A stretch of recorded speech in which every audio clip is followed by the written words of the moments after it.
Okay, so mga ka-Watch and Learn, nandito po ako ngayon sa 0 kilometer. Alam na po ng lahat na pag sinabi pong 0 kilometer, nandito po tayo sa Luneta.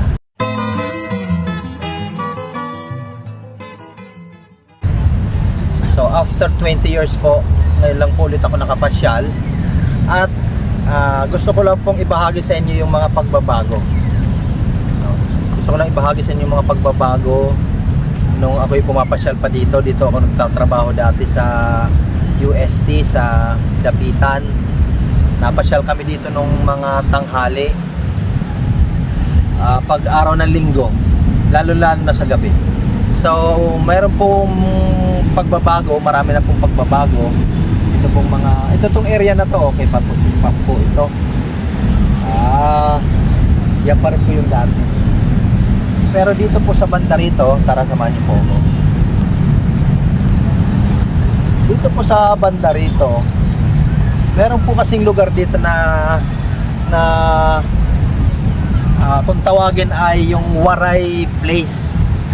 Yung lugar po ng mga waray na kung saan pag pumunta ka, mga waray lang ang makikita mo. Or kung naghahanap ka ng mga kababayan mong waray, makikita mo dito sa area to. Dito sa lugar na to, ito po yun. Ito po yung lugar na tawagin po ay lugar ng mga waray. So susubukan ko pong maghanap kung meron pa pong mga nakatambay na waray dito.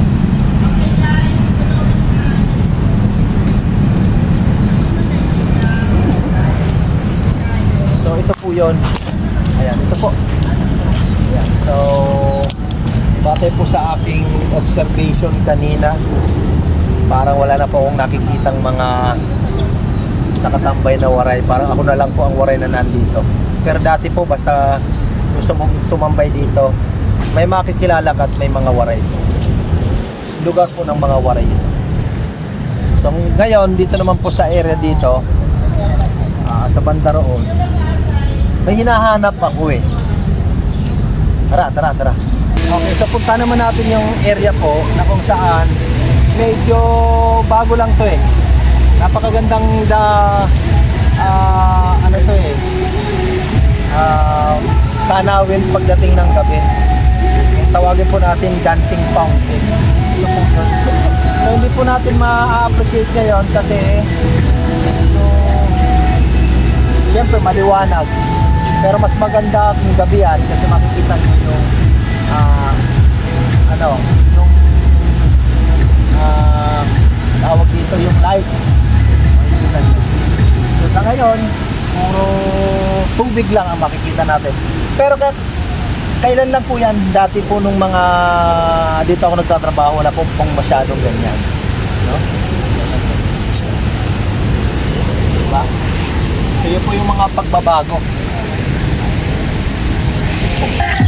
Okay, so dito po dati wala po itong kalapate. Pero ngayon marami na pong kalapate, oh.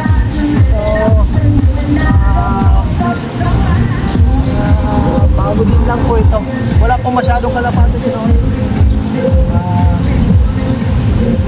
I think mga early 2000 po. Kasi mga 92 pa po ako dito dati eh.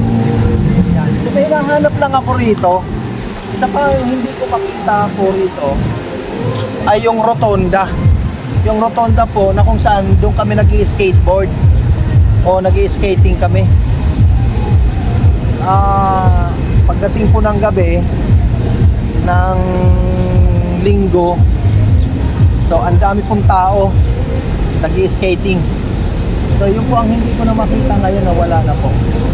Ayan po yung mga pagbabago po. Tara.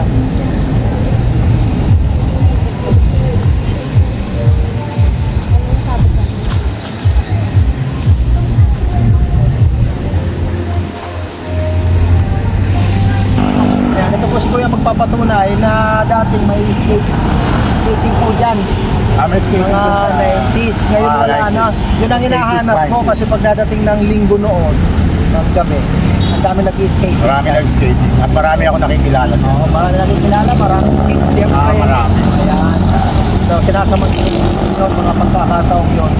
So, saan po yung banda? Nayariyan ba? Yan, kita na yan. Naalis na eh.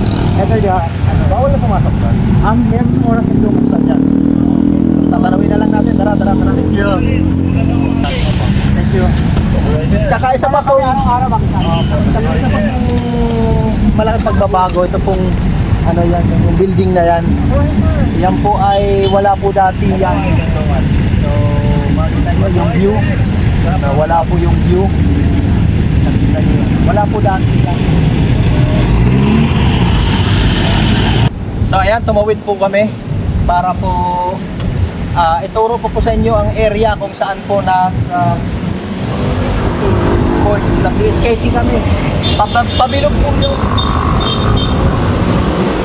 So ang problema po, bawal po pumasok sa loob.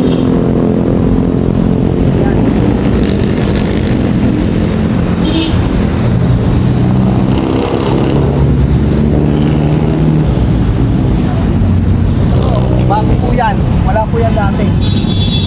Yang rebulto ni Magellan ba yan?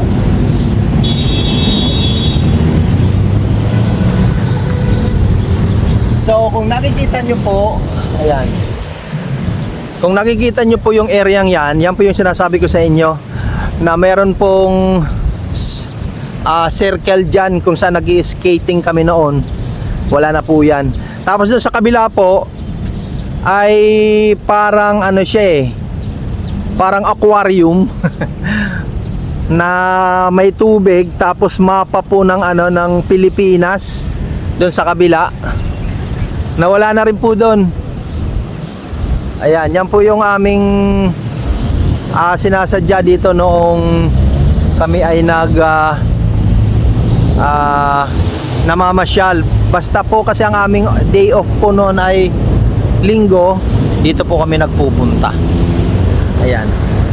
Mga ka-watch and learn, yan po ang mga pagbabago po na naobserbahan ko dito sa Luneta. So after 20 years, ito yung sinasabi ko po sa inyo na wala din po yan dati. Yung rebulto po ni Magellan ba to? O Lapu-Lapu? Si Lapu-Lapu ano? Ayan. Pero ayan pa rin po ang LRT. Kaya pala tandaan ko yan. So kagaya ng sinabi ko sa inyo, ayun pong building na yan ay wala po yan dati. Ngayon meron na. So yan po mga ka-watch and learn ang aking malaking mga naobserbahan pong pagbabago. So salamat po sa pagsama. So after 20 years yun after po ng 20 years ay yan po. Meron na pong mga nabago. So salamat po sa pagsama. Please don't forget to subscribe my YouTube channel.